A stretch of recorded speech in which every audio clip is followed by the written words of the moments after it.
विधायक दल की बैठक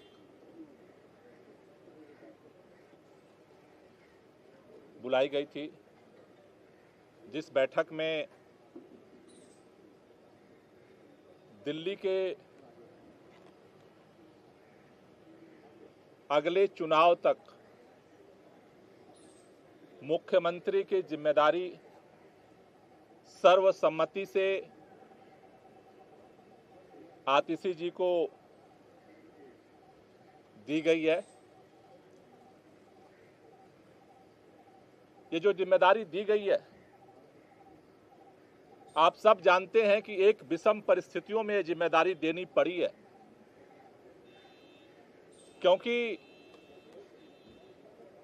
जिस तरह से भारतीय जनता पार्टी की केंद्र सरकार ने, पूरी भारतीय जनता पार्टी ने,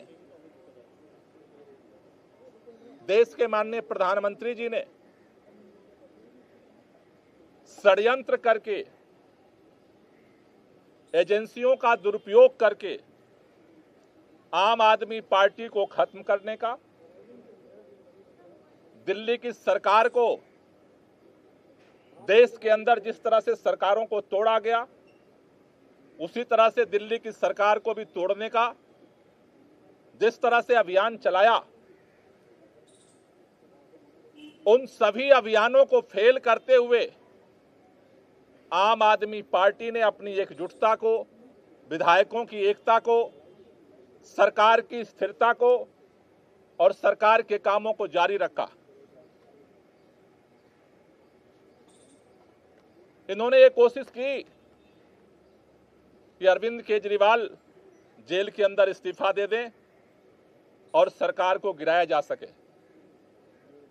लेकिन अरविंद केजरीवाल जी ने दिल्ली के लोगों के हितों के लिए, दिल्ली के लोगों के काम को जारी रखने के लिए निर्णय लिया कि जेल के अंदर हम इस्तीफा नहीं देंगे और जेल से सरकार चलाएंगे, और उन्होंने सरकार चलाई। लेकिन जेल से आने के बाद उन्होंने निर्णय लिया कि जिस तरह से अरविंद केजरीवाल की जो सबसे बड़ी ताकत है, ईमानदारी की ताकत, उसी ईमानदारी की ताकत से अरविंद केजरीवाल जी ने दिल्ली के लोगों के लिए वो काम किया जो आज तक इतिहास में भारत की कोई राज्य सरकार नहीं कर पाई। लेकिन उनके ऊपर, उस ईमानदारी के ऊपर कीचड़ उछाया गया भारतीय जनता पार्टी की तरफ से, और उसको देखते हुए दिल्ली के मुख्यमंत्री अरविंद केजरीवाल जी ने जेल से आने के बाद यह निर्णय लिया कि देश की सुप्रीम अदालत ने हमें जेल से बाहर कर दिया है, लेकिन हम जनता की अदालत में जाएंगे। दिल्ली के लोग जब तक दोबारा चुन करके उन्हें अपना समर्थन नहीं देते, तब तक दिल्ली का मुख्यमंत्री नहीं बनेंगे। आज इन परिस्थितियों में जब उन्होंने अपना इस्तीफा देने का निर्णय लिया, आज विधायक दल की बैठक हुई।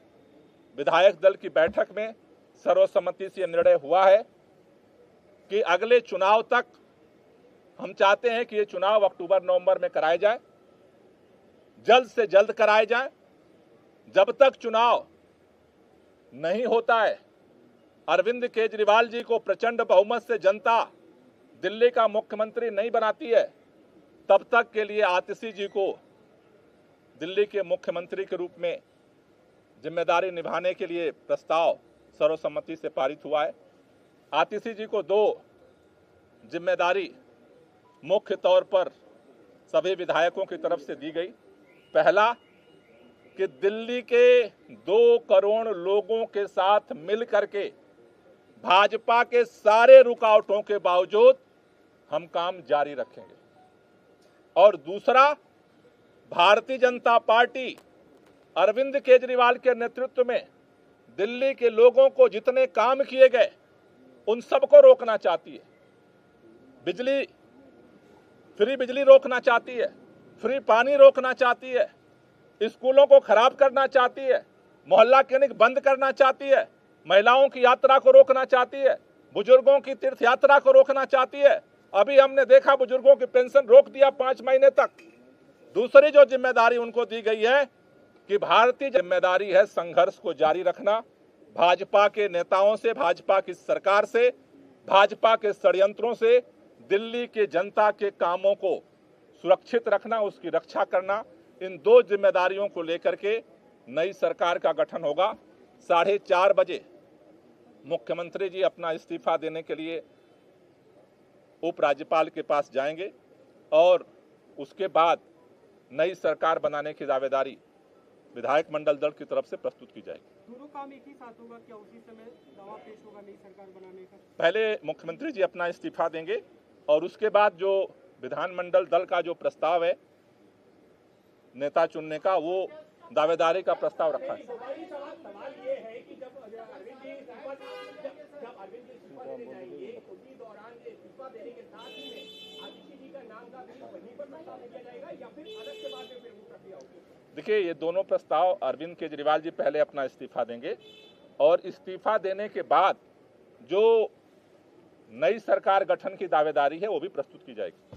बैठक में क्या कैबिनेट में 2 पोस्ट खाली होगी? बैठक में क्या हम 2 मंत्रियों को लेकर आज ही प्रस्तुत किया जाएगा। आज ही इस्तीफा भी प्रस्तुत किया जाएगा और नए सरकार गठन के लिए दावेदारी भी प्रस्तुत की जाएगी। जहां तक नए मंत्रिमंडल की बात है, उसके बाद जो है पार्टी बैठ करके उसके लिए निर्णय लेगी।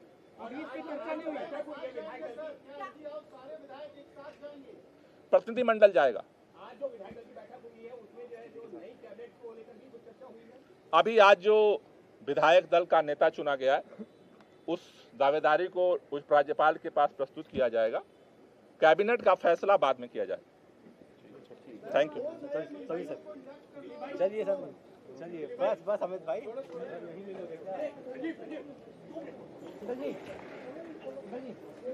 तमाम बड़ी खबरों के लिए बने रहिए किन्नी टाइम्स के साथ। वीडियो को लाइक करें, चैनल को सब्सक्राइब करना ना भूलें।